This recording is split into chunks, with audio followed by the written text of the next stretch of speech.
නමස්කාර වේවා බුදුරුවනට සැමදා බුදු හිමි සරණ යමි. නමස්කාර වේවා ධම්රුවනට සැමදා සදහම් සරණ යමි. නමස්කාර වේවා සංඝරුවනට සැමදා මහා සංඝ සරණ යමි. නමස්කාර වේවා තුනුරුවනට සැමදා තිසරණ සරණ යමි. සාදු සාදු සාදු. මාගේ ගුරු දේවෝත්තම කල්යාණ මිත්‍ර පරම පූජනීය පින්වත් ලොකු ස්වාමීන් වහන්සේට ගෞරවාදර වන්දනාව වේවා. සාදු සාදු සාදු. සදහවත් වාසනාවන්ත පින්වතුනේ, අපේ මේ ජීවිතේ නොයෙක් ආකාරයෙන් නොයෙක් දේ ශ්‍රවණය කරමින් සමාජයේ තියෙන නොයෙක් කතාබහ එක්ක අපි ඔහි ගත කරන එකක්. ඒ ජීවිතේට බුදුරජාණන් වහන්සේ නමකගේ ධර්මයක් අහන්න ලැබෙනවා කියන එක ඊටාම දුර්ලභව ජීවිතයකට හම්බෙච්චි වටිනා දෙයක්. අපි මේ ලංකා භූමියේ උපන්න නිසා මේ ලංකා භූමියට අපේ මිහිඳු මහරහතන් වහන්සේ බුදුරජාණන් වහන්සේගේ ශ්‍රී සද්ධර්මයේ දායාද කරපු නිසා ලංකා භූමියේ සමාජය තුළ අපිට බුදුබණ පද අහන්ට අවකාශය තියෙනවා. හරියට ධර්මයේ කෙරෙහි පැහැදිච්චි කල්යාණ මිත්‍රයෙක් සත්පුරුෂයෙක් බුදුරජාණන් වහන්සේගේම ධර්මයේ කතා කරද්දී ඒක ඇහිීමේ වාසනාව මේ ලංකා භූමියේ උපන්න අයට නොයෙක් ආකාරයෙන් උදා වෙනවා. හැබැයි ඒකත් ඉතින් හැම දිනාටම ලැබෙන එකක් නම් නොවේ. හරිම සත්පුරුෂයෙක්, හරිම කල්යාණ මිත්‍රයෙක්, බුදුරජාණන් වහන්සේගේ ධර්මයේ නිවැරදිවම කියන කෙනෙක් හම්බ වුණොත් අපිට ඒ වාසනාව උදා වෙනවා. වාසනාව කියන කාරණේ ගත්තාම ධර්මයේ අහන්න, ධර්මයේ හැසිරෙන්න ලැබෙන වාසනාව කියන කාරණේ ගත්තොත් ඇතැම් අයට ඒ වාසනාව උදා වෙලා තියෙන්නේ තමන්ගේ පෞල් සංස්ථාවේ කෙනෙක් හරියට සරණේ පිහිටපු නිසා.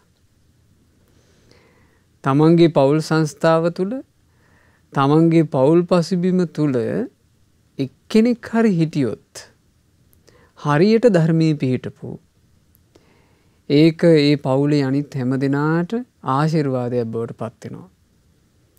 ඉතින් ඒක අද මේ ඉගෙන ගන්න දහම් කතාවෙන් හොඳට තේරෙනවා. අද දහම් කතාවට දායකත්වයෙන් දරනු ලබන්නේ අද දවසේ 41 වෙනි උපන්දිනයේ යෙදෙන පින්වත් ධම්මික සරත් ස්වාමි පුරුෂයාටත් ජූනි මාසේ 19 වන දින 53 වෙනි ජන්මදිනයේ යෙදුණු පින්වත් එම් චන්ද්‍රාවති මෑණියන්ටත් සෙත් ප්‍රාර්ථනා කරන අදහසින් කැබිතිගොල්ලෑව වාහල්කඩ D2 යන ලිපිනේ පදිංචි ශ්‍රද්ධා මාසික ධර්මදාන සමාජිකාවක් වන පින්වත් මේනකා ප්‍රියදර්ශනී මහත්මිය විසින් ඒ අමා නිවන් දුටු රහත් තෙරණිවරු මේ දේශනා මාලාවේ අද අපි ඉගෙන ගන්නේ සීහා කියන අරහත් තෙරණියකේ චරිතාපදානයි. මේ සීහා නම් වූ රහත් තෙරණිය ඇගේ අතීත ජීවිතේ, ඒ කියන්නේ මේ ජීවිතේ ජන්මලාභය ලැබුවේ විශාලාවේ.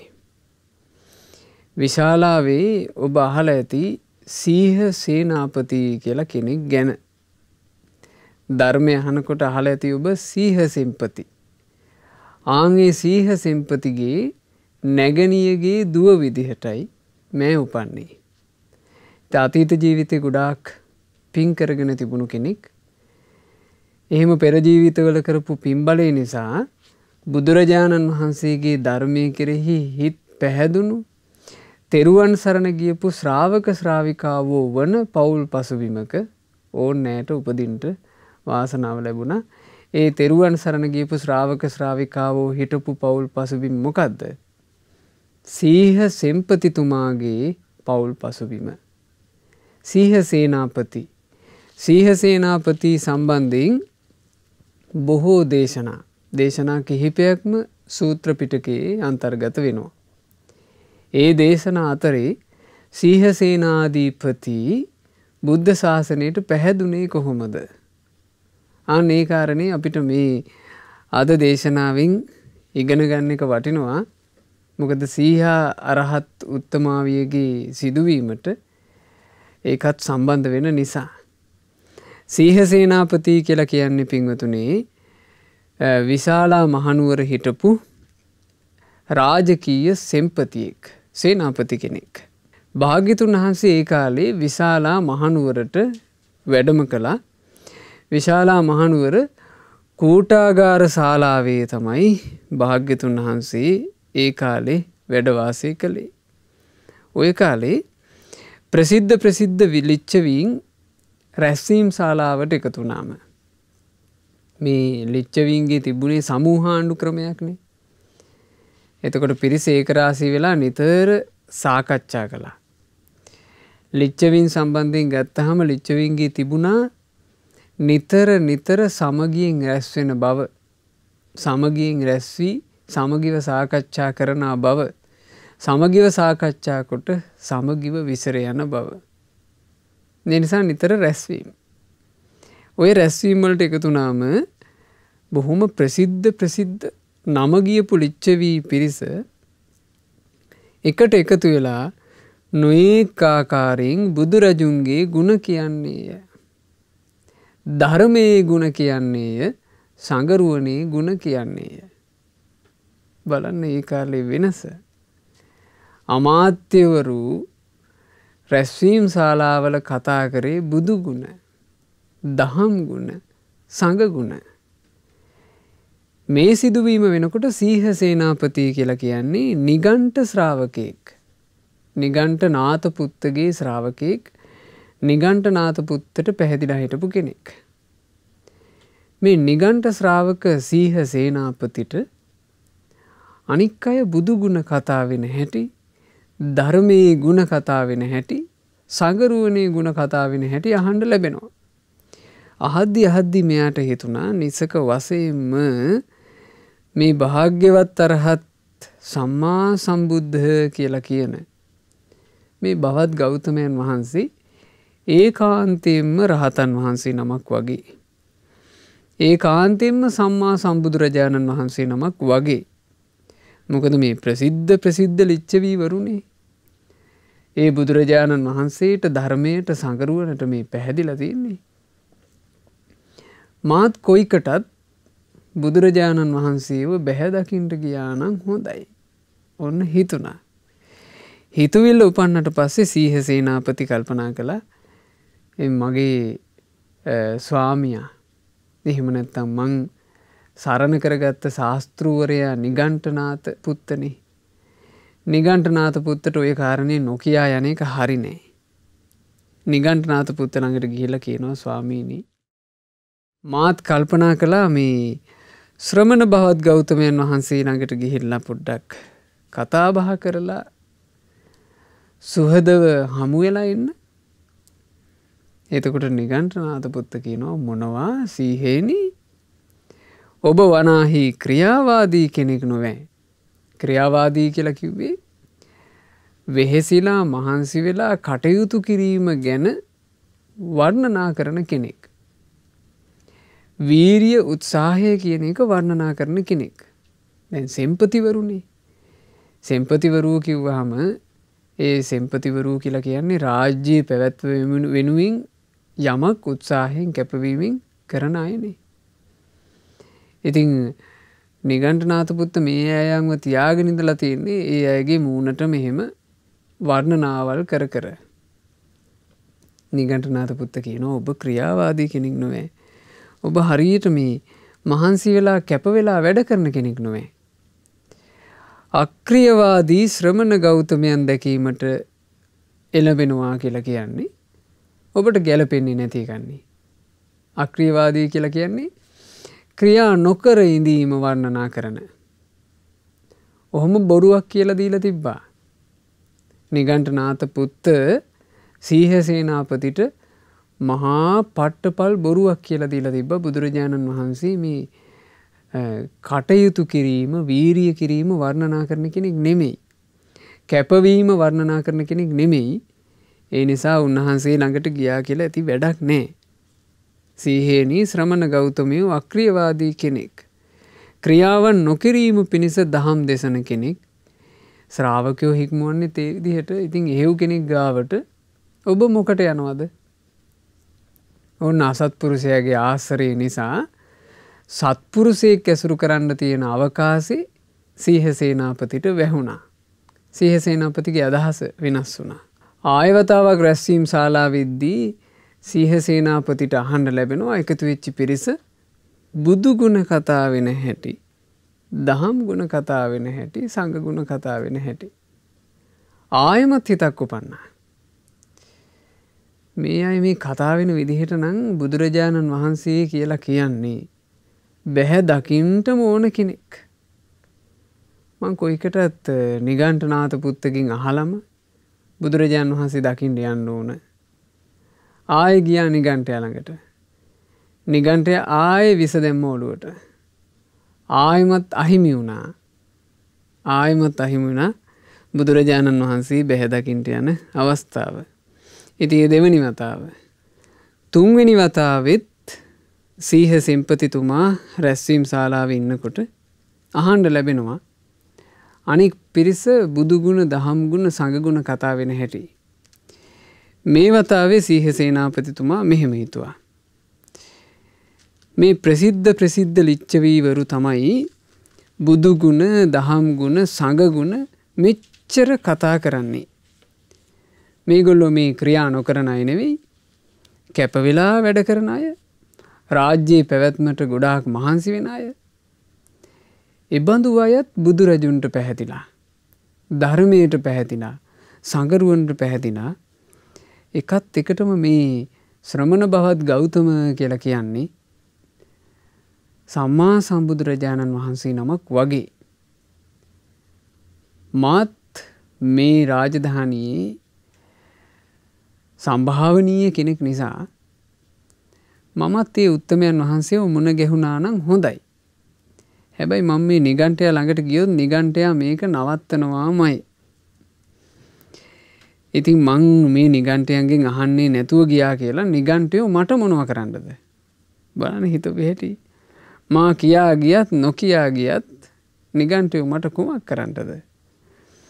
ඒ නිසා මං නිගණ්ඨයාට නොකියාම භාග්‍යවත් බුදුරජාණන් වහන්සේව බැහැ දකින්න යන්න ඕන. ඔන්න සත්පුරුෂයාගේ ඇසුරට දොර ඇරුණා. සීහ සෙම්පතිතුමා තමන්ගේ පිරිවරත් එක්කම ඒ භාග්‍යවත් වූ අරහත් වූ ගෞතම නම් වූ අපගේ සම්මා සම්බුදුරජාණන් වහන්සේව, අපේ ශාස්ත්‍රූන් වහන්සේව බැහැ දකින්න විශාලාවේ කූටාගාර ශාලාවට යනවා. ඒ ගිහිල්ලා භාග්‍යතුන් වහන්සේ ඉදිරියේ මෙන්න මෙහෙම කිව්වා. මේ ප්‍රකාශය හොඳට මතක තියාගන්න ඕන එකක් අපි. බලන්න සීහ සෙම්පති බුදුරජාණන් වහන්සේට කිව්ව හැටි. ස්වාමීනි, ශ්‍රමණ බවත් ගෞතමයන් වහන්සේ අක්‍රියවාදියෙකි. ක්‍රියාවන් නොකිරීම පිණිස දහම් දෙසන කෙනෙකි. එසේ ශ්‍රාවකයෝ හික්ම වෙන කෙනෙකි කියලයි මට අහන්න ලැබුණේ. ස්වාමීනි, යමෙක් මට මෙහෙම කිව්වා නම් මේ ශ්‍රමණ බවත් ගෞතමයන් වහන්සේ අකිරියවාදී කෙනෙක් කියලා, ස්වාමීනි ඒක ඔබ වහන්සේ වදාළ කාරණාවක්ද? එක සත්‍යයක්ද? මට පිටින් අහන්න ලැබුණේ එහෙම. හැබැයි මං කැමති නෑ ස්වාමීනි අභූත චෝදනා කරන්නට. ඒ නිසා මං දැනගන්න කැමති මට අහන්න ලැබිච්ච දේ සත්‍යයක්ද අසත්‍යයක්ද සිද්ධ වෙච්ච දෙයක්ද අභූතයක්ද? බලන්න වැදගත්කම. වැදගත් සීහ සේනාපති. නිකන් මේ අහන්න ලැබිච්ච එකක් මුල් කරගෙන විශ්වාසකවන්ත කෙනෙක් තමන්ගේ කනට කුඳුරලා කිව්වා කියලා ඒක පිළි අරගෙන තවත් උතුම් කෙනෙකුට අභූත චෝදනා කරන්න කැමති වුණේ නැහැ සීහ සිම්පති. වැදගත් නිසා. අද සමාජය දිහා බලපුවම අපිට පේනවා හරියට ඉන්නේ නොවැදගත් ඇයෝ. ගුණවතුන්ට නිග්‍රහ කරනවා, අපහාස කරනවා, නින්දා කරනවා, අභූත චෝදනා කරනවා. ඔහේ වැදගත්කමක් නැහැ. සීහ සිම්පතිට තිබුණා වැදගත්කම. ඒ නිසා බුදුරජාන් වහන්සේගෙන් කෙලින්ම ඇහුවා. එතකොට භාග්‍යතුන් වහන්සේ සීහ සේනාපති අරඹයා බොහෝම ලස්සන ධර්මයක් වදාලා. බුදුරජාන් වහන්සේ දේශනා කළා සීහේනි යම් ක්‍රමයකින් බුදුරජාණන් වහන්සේ ගැන කියන්නත් පුළුවන් අකිරියවාදී කියලා. බුදුරජාණන් වහන්සේට කියන්න පුළුවන් අකිරියවාදී කියලා එක ක්‍රමයකට. එසේ කිව හැකි ක්‍රමය කුමක්ද?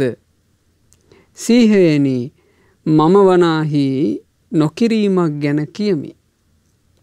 මං කරන්න එපා කියලා කියන දේවල් තියෙනවා. මොනවද? කායික දුෂ්චරිතය නොකළ යුත්තේය කියා මම දේශනා කරමි. බුදුරජාණන් වහන්සේ වදාරනවා සීහේනි මං කියනවා කාය දුෂ්චරිතය කරන්න එපා. වචනෙන් දුෂ්චරිතය කරන්න එපා. මනසින් දුෂ්චරිතය කරන්න එපා කියලා මම බණ කියනවා. ඒ නිසා ඒ ක්‍රමයට හිතලා නම් කෙනෙකුට කිව්වට වැරද්දක් නැහැ. ශ්‍රමණ බවත් ගෞතමයන් වහන්සේ කරන්න එපා කියලා කියන කෙනෙක්. හැබැයි මොනවද කරන්න එපා කියලා කියන්නේ? කයින් අකුසල් කරන්න එපා. ප්‍රාණඝාතය, සොරකම, සල්ලාලකම කරන්න එපා කියලා වදාරනවා. ඒව තමයි කරන්න එපා කිව්වේ. වචනයෙන් වෙන අකුසල් බොරු කීම, කේලාම් කීම, හිස් වචන කීම, පරුස වචන කීම නොකළ යුත්තේය කියලා වදාරනවා. ඒව තමයි කරන්න එපා කිව්වේ. ඒ ක්‍රමයට නම් අක්‍රීයවාදී කියලා කිව්වට කමක් නැහැ. මනසින් වෙන අකුසල්, මනෝ දුෂ්චරිත, අන් අයගේ දේට ලෝභ කිරීම නොකළ යුත්තේය. අධික ද්වේෂය, අතිග පටිගය නොකළ යුත්තේය. මිත්‍යා දෘෂ්ටි වල සමාදන් වීම නොකළ යුත්තේය. ආන් ඒ ක්‍රමයට නම් අකිරියවාදී කියලා කියන්නත් පුළුවන්. සීහේනි යම් ක්‍රමයකින් බුදුරජාණන් වහන්සේට මෙහෙම කියන්නත් පුළුවන්. ශ්‍රමණ බවත් ගෞතමයන් වහන්සේ ක්‍රියාවාදී, ක්‍රියාව වර්ණනා කරන කෙනෙක් කියලා කියන්නත් පුළුවන්. ඒ මොන ක්‍රමයකටද ක්‍රියාවාදී කියලා කියන්න පුළුවන් වෙන්නේ? සීහේනි තථාගතයන් වහන්සේ කිරීමක් ගැන කියනු ලබයි. එනම් කාය සුචරිතයයි, වචී සුචරිතයයි, මනෝ සුචරිතයයි. තථාගතයන් වහන්සේ කාය වාක් මනෝ සුචරිතය කිරීම වර්ණනා කරන්නේය.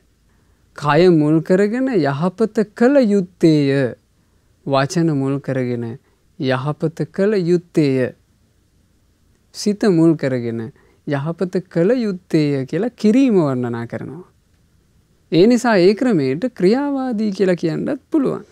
ඊළඟට සීහේනි මේ භාග්‍යවතුන් වහන්සේ ගැන, ශාස්ත්‍රූන් වහන්සේ ගැන මෙහෙම කියන්නත් පුළුවන්. උච්ඡේදවාදී. උච්ඡේද කියලා කියන්නේ විනාශය පිණිස, විනාශ වීම පිණිස කරුණු කියන කෙනෙක්. ඒ විනාශය පිණිස දහම් දේශනවා කියලා කියන්න පුළුවන් ක්‍රමය මොකද්ද? සීහේනි තථාගතයන් වහන්සේ රාගයේත්, ද්වේෂයේත්, මෝහයේත්, නොයෙක් පාපී අකුසල් දහම් වලත් විනාශය ගැන කියනු ලබයි. බුදුරජාණන් වහන්සේ විනාශයක් ගැන දේශනා කරනවා. මොනවා විනාශ වීමද? රාගයේ විනාශ වීම, ද්වේෂයේ විනාශ වීම, මෝහයේ විනාශ වීම, පාපී අකුසල් විනාශ වීම. ඒ ක්‍රමයට කෙනෙකුට කියන්න පුළුවන් බුදුරජාණන් වහන්සේ බණ කියන්නේ විනාශයේ පිණිස. බලන්න ලස්සන මේ ශාසනය. අපේ ශාස්ත්‍රඥ වහන්සේට කියන්න පුළුවන් කෙනෙකුට හොඳට ගුණ සිහි කර කර අපේ බුදුරජාණන් වහන්සේ නොකිරීමක් ගැන දේශනා කරන කෙනෙක්. සිතකය වචනෙන් දුෂ්චරිතය කරන්න එපා කියලායි වදාරන්නේ. අපේ බුදුරජාණන් වහන්සේ කරන්ට කියලා වර්ණනා කරන කෙනෙක්. සිතකය වචනෙන් සුචරිතය කරන්න කියලායි වර්ණනා කරන්නේ. අපේ බුදුරජාණන් වහන්සේ විනාශ කරපල්ලා කියලා කියන කෙනෙක්. ඒ මොනවා විනාශ කරන්නට කියලාද? රාග, ද්වේෂ, මෝහ, පාපී අකුසල් විනාශ කරන්නට කියලායි බුදුරජාණන් වහන්සේ දේශනා කරන්නේ. සීහේනි තවත් ක්‍රමයකට මෙහෙමක් කියන්න පුළුවන්. ශ්‍රමණ බවත් ගෞතම තෙමේ ජේගුච්චී කෙනෙක්. ජේගුච්චී කියලා කියන්නේ පිළිකුල් කරන කෙනෙක්. පිළිකුල ගැන දේශනා කරන කෙනෙක්. පිළිකුල් කිරීමක් ගැන බණ කියන කෙනෙක්. සීහෙනි මොනවාද පිළිකුල් කළ යුත්තේ? කාය දුෂ්චරිතය පිළිකුල් කළ යුත්තේය. වචී දුෂ්චරිතය පිළිකුල් කළ යුත්තේය.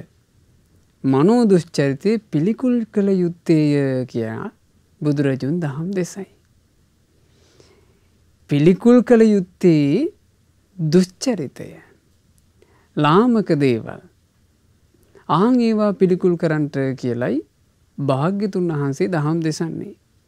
ඔන්න හිත පහදවා ගත්තක අපට අපේ බුදුරජාණන් වහන්සේ පිළිකුල් කිරීමක් ගැන කියනවා. ඒ පිළිකුල් කළ යුත්තේ දුෂ්චරිතයයි. දුෂ්චරිතයයි පිළිකුල් කළ යුත්තේ. සීහේනි තවත් ක්‍රමයකට බුදුරජාණන් වහන්සේ ගැන මෙහිමත් කිව්වෙකි. ශ්‍රමණ ගෞතම තෙමේ වේනයිකයෙක්. වේනයික කියලා කිව්වේ නැසීම පිණිස දහම් දේශනවා. නැසීමක් ගැන කියනවා.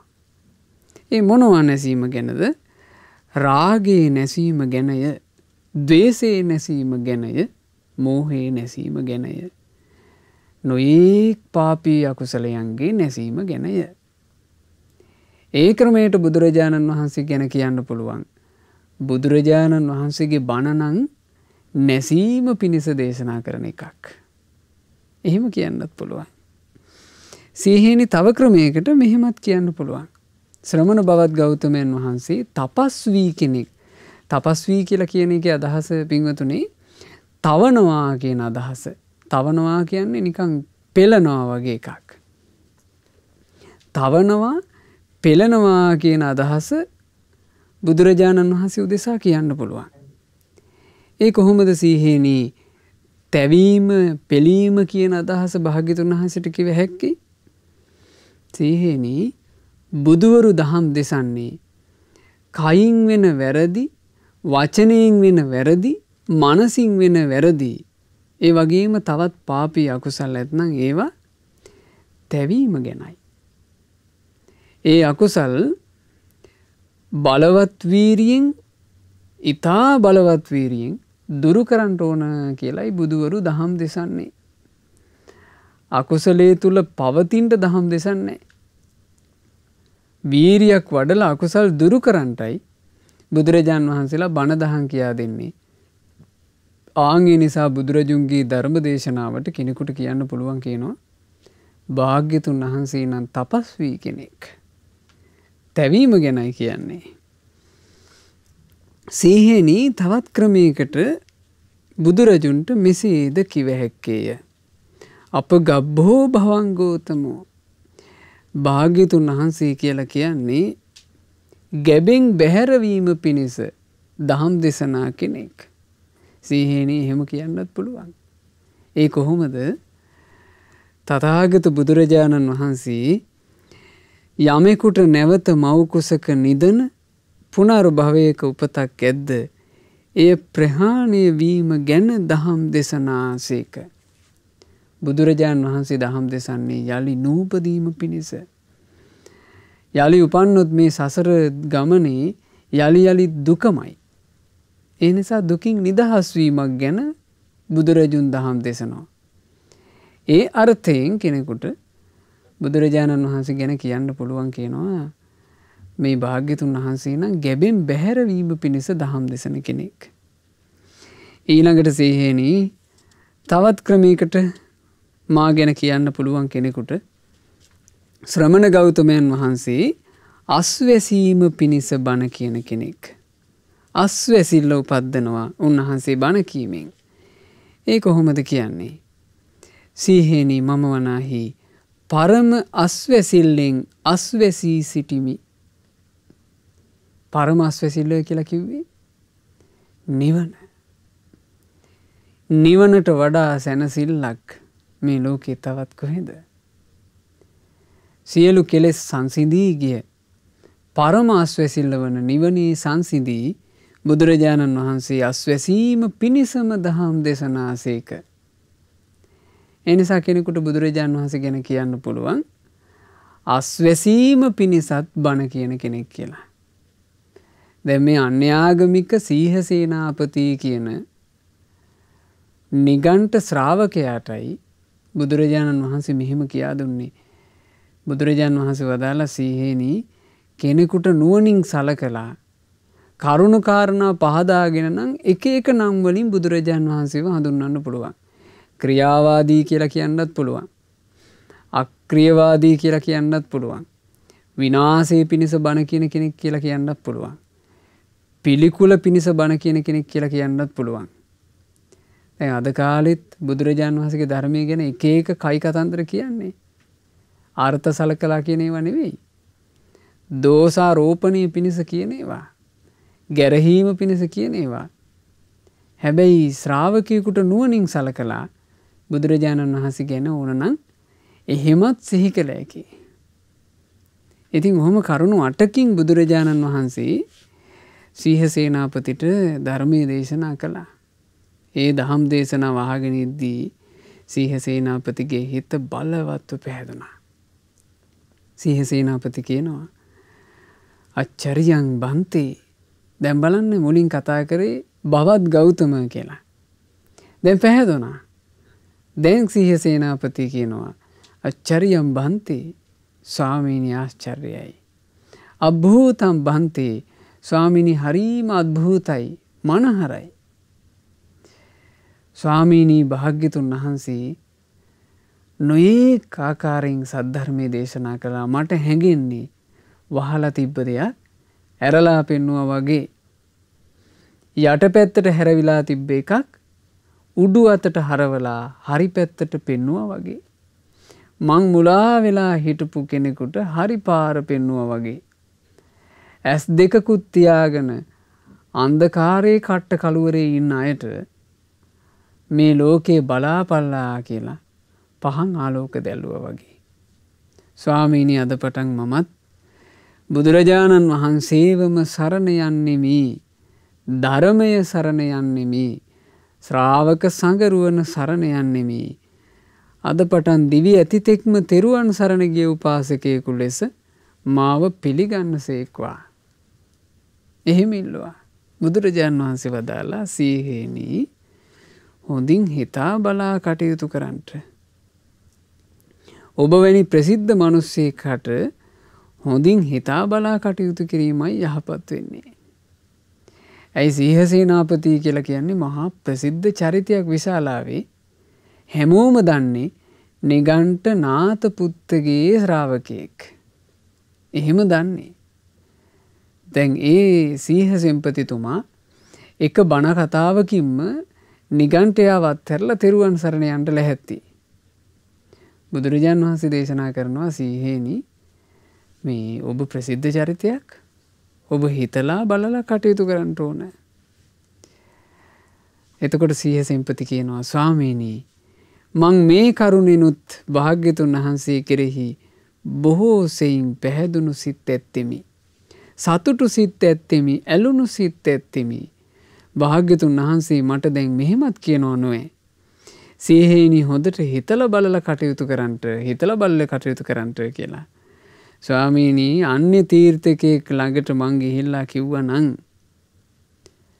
මම නිගණ්ඨනාත පුත්තව අත්හැරලා ඔබ වහන්සේ සරණ යනවා කියලා වෙන තීර්ථකයෙකුට මං කිව්වා නම් ඒ කාලේ හිටියනේ සත් ශාස්ත්‍රූවරු වෙන කෙනෙක් ගාවට ගිහිල්ලා මං ওই කතාව කිව්වා නම් ස්වාමීනි මුළු විශාලා මහනුවරම සීහ සේනාපති අපගේ ශ්‍රාවක භාවට පැමිණියේය කියලා කොඩි උස්සනවා.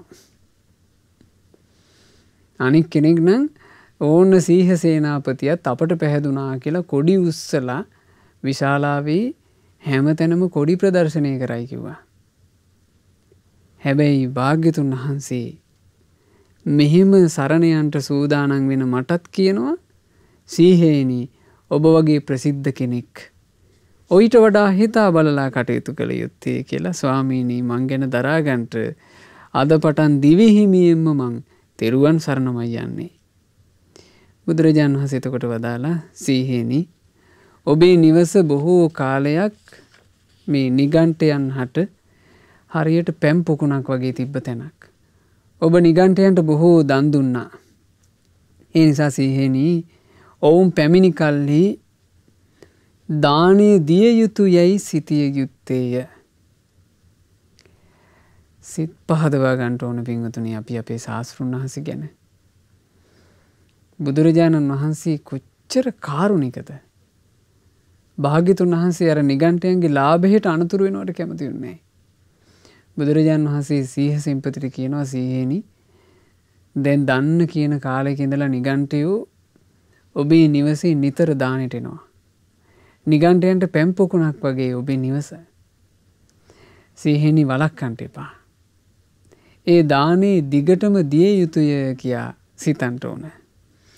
එතකොට සීහ සෙන්පති ආයෙ සතුටුනා ස්වාමීනි ඔබ වහන්සේ ඔය පවසන කරුණින් මගේ හිත ඔබ වහන්සේටම ඇලී යනවා.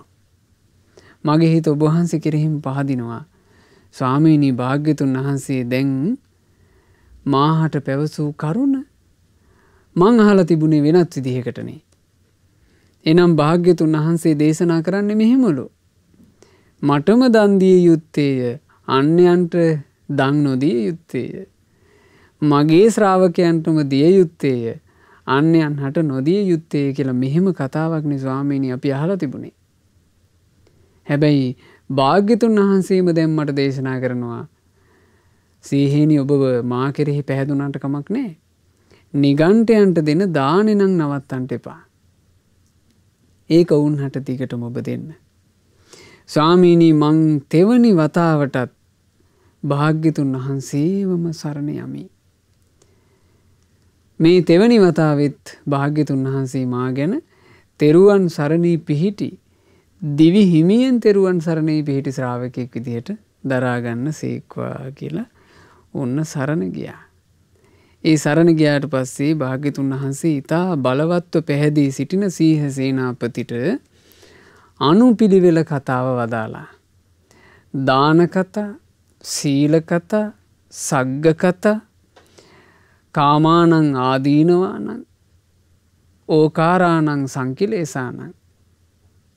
කාමයන්ගේ ආදීනව ගැන කෙලෙස් නිසා සත්වයෝ අපිරිසුදු වෙන විදිහ ගැන ඊළඟට නෙක්ඛම්මේ ආනිසංසං මේ ඔක්කොම කාමයන්ගෙන් වෙන්වීමේ අනුහස් ගැන බුදුරජාන් වහන්සේ බණ වදාලා. ඒ ධර්ම දේශනාව අවසන් වෙනකොට මේ අනුපිළිවෙල කතාව කියලා කියන්නේ පින්වතුනි බුදු කෙනෙක් මහා පින් තියන අය උදෙසාම කරන එකක්. අනුපිළිවෙල කතාව කරනකොට සීහ සෙන්පතිගේ හිත තැම්පත් වුණා. නීවරණයන්ගෙන් බැහැර වුණා. අවබෝධයට සුදුසු ආකාරයට සකස් වුණා. බුදුරජාණන් වහන්සේ ඒ වෙලාවේ සීහ සේනාපතිතුමාට චතුරාර්ය සත්‍ය ධර්මයේ දේශනා කළා. ඒ චතුරාර්ය සත්‍ය දේශනාව අවසන් වෙනකොට සීහ සේනාපතිතුමා සෝතාපන්න ආර්ය ශ්‍රාවකයෙක් බවට පත් වුණා. ඉතින් ඔහොම තමයි සීහ සෙන්පති තෙරුවන් සරණ ගියේ. මේ සීහ සේනාපති සම්බන්ධයෙන් සූත්‍ර දේශනා ගණනාවක් තියෙනවා පින්වතුනි. ඔබට උතුම් සූත්‍ර පිටකයේ අධ්‍යයනය කළොත් ඒ දේශනා ඉගෙන ගන්න පුළුවන්. අපි අද ඔබට මේ කියා දුන්නේ සීහ සේනාපති බුද්ධ ශාසනයට පැහැදුණු හැටි. ඒ සීහ සේනාපති කියන මහා සම්භාවනීය චරිතේ බුදු සසුනට පැහැදුනාට පස්සේ ওই විශාලාවේ බොහෝ පිරිසක් බුද්ධ ශාසනයට පැහැදුනා. විශේෂයෙන් සීහ සේනාපතිගේ පවුල් සංස්ථාව පවුලේ පිරිස අර අන්‍ය ඇදහින් ඔකෝම අත්හැරලා බුදුරජාණන් වහන්සේව සරණ ගියා, ධර්මයේ සරණ ගියා, සංගරුවන සරණ ගියා. ඔය සීහ සේනාපතිට හිටියා තමන්ගේම සහෝදරියක්. ඒ සහෝදරිය ධනවත් කුලයකට විවාහ කරලා දුන්නා. ඒ සහෝදරියට විවාහය නිසා තමන්ගේම කුසින් දියණියක් උපන්නා.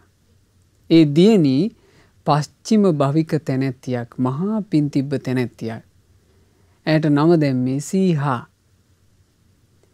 සීහාව තරුණ වයසට එනකොටම සීහාට දකින්න ලැබෙන්නේ, සීහාවට තේරෙන වයසට එනකොටම ඇයට දකින්න ලැබෙන්නේ තමන්ගේ පවුල් සංස්ථාවේ පිරිස බුදුරජාණන් වහන්සේට දානෙ පූජා කරනවා. ශ්‍රාවක සංගරුවනට දානෙ පූජා කරනවා. නිවසේ විශේෂ දෙයක් තිබුණොත් එහෙම බුද්ධ ප්‍රමුඛ මහා සංඝරත්නය වඩම්මලා දම්පැන් පූජා කරනවා. බණ අහනවා. මේ දේවල්මයි දකින්න ලැබෙන්නේ. පොයට සිල් අරගන්නවා. ඒ සුදුසු තැනකම උපන්නා. ඒ නිසා පුංචි කාලේ ඉඳලම තෙරුවන් සරණ මුල් කරගත්ත පසුබිමක් ඇයට නිර්මාණය වුණා. මේ සීහාව සාමාන්‍යයෙන් අවුරුදු 16 වගේ තරුණ වයසට එනකොට නිතර භික්ෂුණීන් වහන්සේලාව ඇසුරු කරනවා. ওই භික්ෂුණීන් ඇසුරු කරද්දී ඇයට මේ ධර්මයේ කෙරෙහි බලවත්ව හිත පැහැදුනා. දෙමව්පියන්ගෙන් අවසරය අරගෙන තරුණ වයසේම මේ සීහා ගිහි ජීවිතය අත්හැරලා බුද්ධ ශාසනයේ භික්ෂුණී සංඝයා අතරේ පැවිදි වුණා. පැවිද්දට පත් වුණාට පස්සේ දැන් ඇය බලාපොරොත්තු වෙන්නේ නැති වේගවත් දියුණුවක්. පැවිද්දට පත් වෙනකොට ඇය බලාපොරොත්තු වෙන්න ඇති වේගවත් දියුණුවක්. නමුත් මේ හිත කියලා කියන්නේ අපිට ඕන විදිහට හිම ලේසියෙන් හැසිරෙන කෙනෙක් නෙවෙයි. හිත හරියට දමණය නොවිච්චි, අසංවර වෙච්චි, හික්මුනේ නැති වඳුරෙක් වගේනේ. අරමුණක් පාසා මෙයා දුවනවා. තරුණ වයසේ ඉන්න සීහා තෙරණියට එක හිතුවිලි. එකක් අවසන් වෙනකොට තව හිතුවිල්ලක්. ඒක අවසන් වෙනකොට තව හිතුවිල්ලක්. ඇයට පාලනය කරගන්න බැරුව ගියා. සමහරලාවට කාම හිතුවිලි, සරාගී හිතුවිලි ආවම එව්වාම හිතා ඉන්නවා. මෙහෙම කාලේ ගත වුණා. ඇයට මේක හරි වදයක්. පැවිද්ද කරගෙන යන්න බෑ. බලන්න මේ තෙරණියගේ ගාථාවල ඒ උත්තමාවි මෙහෙමයි කියන්නේ. ඉස්සර මං හිතුවේ වැරදි විදිහටමයි. කාමාසාවෙන් මේ සිත හරියට පීඩා වින්දා. ඉතින් මං හිටියේ හිත දමනය කරගන්නට බැරිව. හිත හරියට විසිරිලා තිබුණා. මං මේ අරමුණු සුබ වශයෙන් පිළිගස්සූ නිසා තමයි කෙලෙස් පීඩා ඇති වුණේ. රාග සිතේ වංශකයට ගිය නිසාමයි චිත්ත සමාධියක් ලබා ගන්නට මට බැරුව ගියේ. මං ඒ දවස්වල හරීම කෙට්ටුයි. දැන් මේ තෙරණින් වහන්සේ පැවිද්දට පත් වෙලා හරියට කුසල් හිතක් නැති නිසා හිතට සැපනේ. පැවිද්දේ හිත ඇලෙන්නේ. ඉතින් අර අකමැත්තෙන් වාසය කරනකොට, අකමැත්තෙන් පැවිද්දේ හැසිරෙනකොට කෙට්ටු වෙලා ගියා. ඇඟපත විරූපී වෙලා අවලස්සන වෙලා තිබුණේ. අවුරුදු 7ක්ම මං මේ විදිහට දුක් විඳා. පැවිදි වෙලා අවුරුදු 7ක් කිසිම දියුණුවක් ලැබුණේ නැහැ. කෙලෙස් නිසා දුක් විඳපු මට ගෙවි ගිය රෑ දවල් කිසි වෙලාවක පැවිදි සැපේ කියලා කිව්වේ සමාධි සුවයක්. කුසල් හිතක මේ හොඳට හිත එකඟ කරගෙන වාසය කරන්න පුළුවන් හැකියාවක් ඇයට බැරුව ගියා උපත් ගන්න. අවසානයේ මේ මෙහෙම අවුරුදු 7ක් ගත වෙනකොට ඇය ටිකක් තද තීරණයකට එනවා. ඇය කල්පනා කළා මම මේ උතුම් පැවිද්දට පත් උනේ ගොඩාක් ප්‍රාර්ථනා තියාගෙන. නමුත් මට එක මොහොතක්වත් හිත එකඟ කරගන්න බෑ. මට ගිහිවීමෙන් ඇති පළකුත් නැහැ. අකුසල් හිත හිතා පැවිද්දේ ඉඳීමෙන් ඇති පළකුත් නැහැ. ඒ නිසා මං සියදි විහානි කරගන්න ඕන. ඇය එහෙම හිතුවා. එහෙම හිතලා වැල් පොටකුත් අරගෙන කාටත් හොරා ඇය කැලේට යනවා. කැලේට ගිහිල්ලා පිංගුතුනේ උස ගහකට නැග්ගා. නැගලා ලණුවේ කෙළවරක් අත්තක ගැට ගැහුවා. අනෙක් කෙළවර අරගෙන තොණ්ඩුවක් හදලා තමන්ගේ බෙල්ලේ ගැට ගහගත්තා. දැන් එය ලැහැත්ති එල්ලිලා මැරෙන්නයි. දැන් මේ එල්ලිලා මැරෙන්නේ කුමක් උදෙසාද? ලාම කර්මුණක් උදෙසා නම් නෙවෙයි මේ. අයියෝ අහවලා මාව දාලා ගියා කියලා එල්ලෙන එක නෙවෙයි මේ. මට හරියට ප්‍රශ්න කියලා එල්ලෙන එකක් නෙවෙයි. ඇය කුසල් හිතකින් පැවිද්ද ගත කරන්න කැමති වුණා. හිත එකඟ වෙන්නේ. අකුසල් හිත හිතා මේ පැවිද්දේ ඉන්න හිතෙන්නේ. පැවිද්ද අත්හැරලා ගිහි වෙන්න පුළුවන්කමක් ඇයට නැහැ. ඒ නිසා ඒක තීරණයකට ආවා. මීට වඩා හොඳයි අකුසල් හිත හිතා ජීවත් වෙනවාට වඩා හොඳයි කුසලයක් තුල හිත තියාගෙන මං මැරෙනවා. එහෙම හිතුණා. එහෙම හිතෙන්න කොච්චර වෙහෙසක් ඇයට තියෙන්න ඇතිද?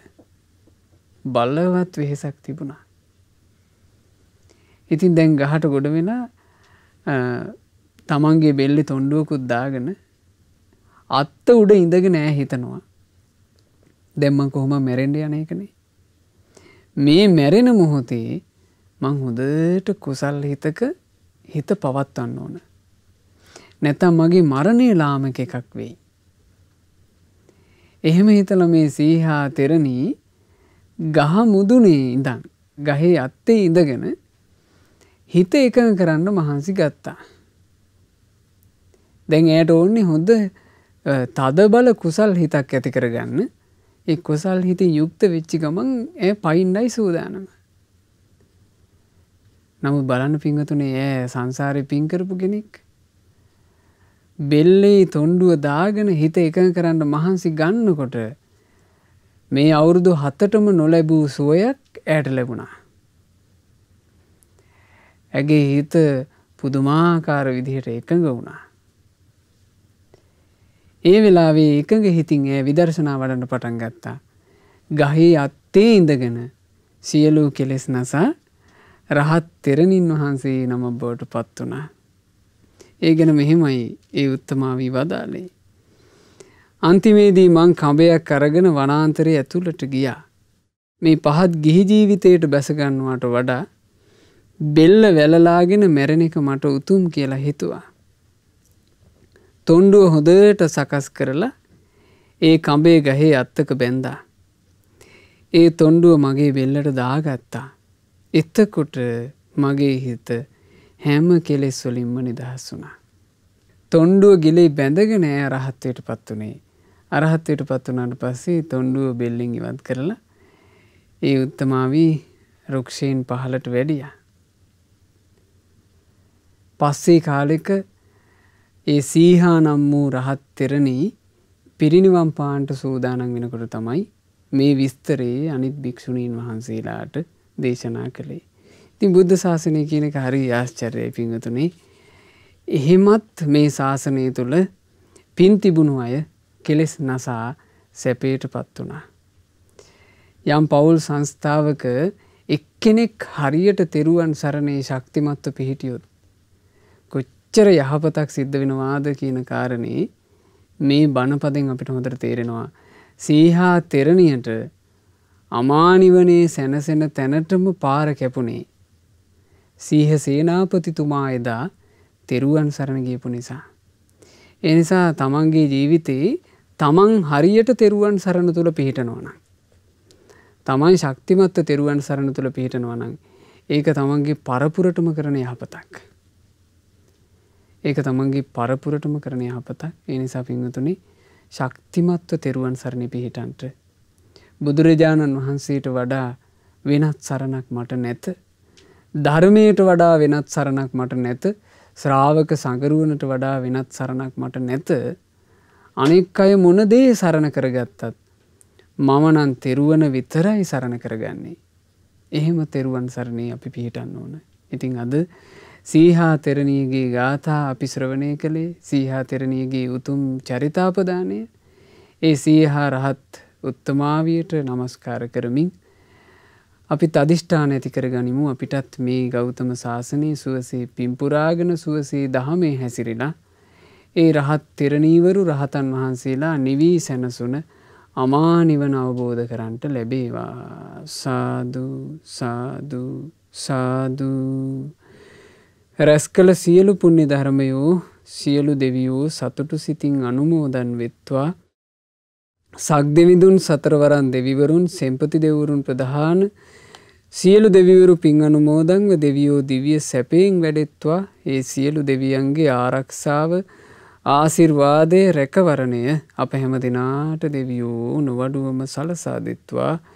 දෙවියෝද සසර ගමනින් අත මිදෙත්වා. සාදු සාදු සාදු. රැස් කළා වූ සියලු පුණ්‍ය ධර්මයන් ගුරු දේවෝත්තම කල්යාණ මිත්‍ර පරම පූජනීය පින්වත් ලොකු ස්වාමීන් වහන්සේට අනුමෝදන් වෙත්වා. පින්වත් ලොකු ස්වාමීන් වහන්සේ නිදුක්ව නිරෝගීව දීර්ඝායුෂ සම්පatti ලබත්වා ගෞතම සාසනය තුල උතුම් චතුරාර්ය සත්‍ය ධර්මය පරිපූර්ණ වශයෙන්ම අවබෝධ කර ගනිත්වා. සාදු සාදු සාදු. අද ධර්ම දානය සිදු කරන ඒ පින්වත් මේනකා ප්‍රියදර්ශනී මහත්මිය බලාපොරොත්තු වෙන ආකාරයෙන් අද දිනට 41 වෙනි උපන්දිනය සමරන ශ්‍රීපුර පොලිසියේ සේවයේ නියුතු සැරයන් පින්වත් ධම්මික සරත් ස්වාමී පුරුෂයාට මේ සියලුම පුණ්‍ය ධර්මයන්ගේ ආශිර්වාදය නොඅඩුවම සැලසේවා.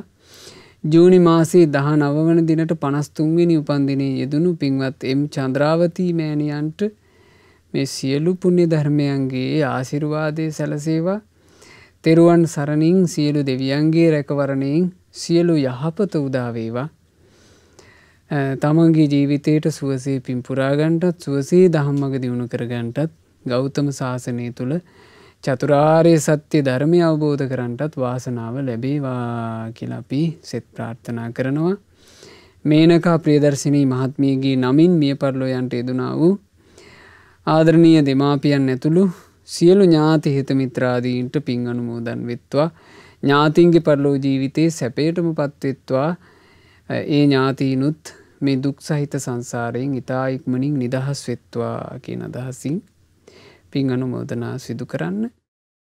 සුජීවත්ව සිටින අනුලාවතී කිරියම්මාට පින් අනුමෝදන් වෙත්වා. පොඩි කිරි අත්තාට ධනවතී මෑණියන්ට සහ ගුණසේකර පියාණන්ට පින් අනුමෝදන් වෙලා නිදුක් නිරෝග සුව සැලසේවා. දීර්ඝායුෂ සම්පatti සැලසේවා. 2021 අපොස සාමාන්‍ය පෙළ විභාගයට පෙනී සිටින පින්වත් පූජා දියණියටත් 2022 උසස් පෙළ විභාගයට පෙනී සිටින දෙව්මී දියණියට සහ දුමිදු දම්සර චූටි පුතාට යන මේ දරුවන්ට පින් අනුමෝදන් වෙලා ඒ දූ දරුවන්ට නිදුක් නිරෝගී සුව සැලසේවා. ජීවිතයට යහපත පෙන්වා දෙන ජීවිතේ හරි පාරේ යොමු කරවන සත්පුරුෂයෝ කල්යාණ මිත්‍රයෝ ඒ දූ දරුවන්ට නිතර ඇසුරු කරන්ට ලැබේවා. කිසි කලෙකත් පාප මිත්‍රයන්ගේ ඇසුර නොලැබේවා. ජීවිතේ හොඳට ගුණධර්ම දියුණු කරගෙන බුදුරජාණන් වහන්සේගේ ශ්‍රාවක දූලා පුතාලා විදිහට සම්බුද්ධ ශාසනය පිළිසරණ ලබන්නට වාසනාව ලැබේවා කියලා අපි සෙත් ප්‍රාර්ථනා කරනවා. කොරෝනා වෛරසය හේතුවෙන් රෝගාතුර වී සිටින ලෝකවාසී හැම දිනාට නිදුක් නිරෝග සුවය අපි ප්‍රාර්ථනා කරමු. අද ධර්ම දානයේ සිදු කරනු ලැබුවේ කැබිතිකොල්ලෑව වාහල්කඩ D2 ලිපිනේ පදිංචි පින්වත් මේනකා ප්‍රියදර්ශනී ශ්‍රද්ධා මාසික ධර්මදාන සමාජිකාව විසින් එතුමියට මේ සියලු පින් අනුමෝදන් වෙත්වා. ශ්‍රද්ධා මාසික ධර්මදාන සමාජිකාවන් සියලු දෙනාට පින් අනුමෝදන් වෙත්වා. ශ්‍රද්ධා කාර්ය මණ්ඩලයේ හැම දෙනාටත් පින් අනුමෝදන් වෙත්වා. සුපින්වත් ඔබටත් පින් අනුමෝදන්ව පින්වතුන්ලාගේ ජීවිතවල රැකී ආරක්ෂා ආදී සියලු යහපත් කටයුතු දූ දරුවන්ගේ අධ්‍යාපන කටයුතු ආදී සියල්ල සර්ව ප්‍රකාරයෙන්ම සමෘද්ධිමත් වෙත්වා දියුණු වෙත්වා. සුවසේ පින් පුරාගෙන සුවසේ දහම් මඟ දියුණු කරගෙන ගෞතම සාසනයේ චතුරාර්ය සත්‍ය ධර්මය අවබෝධ කරන්න හැම දෙනාටම වාසනාව ලැබේවා. ඔබ හැම දෙනාට තෙරුවන් සරණයි. නමෝ බුද්ධාය. මෙවැනි වටිනා ධර්ම දේශනා ශ්‍රවණය කිරීමට ශ්‍රද්ධා ඩේලි YouTube චැනලය සබ්ස්ක්‍රයිබ් කරන්න.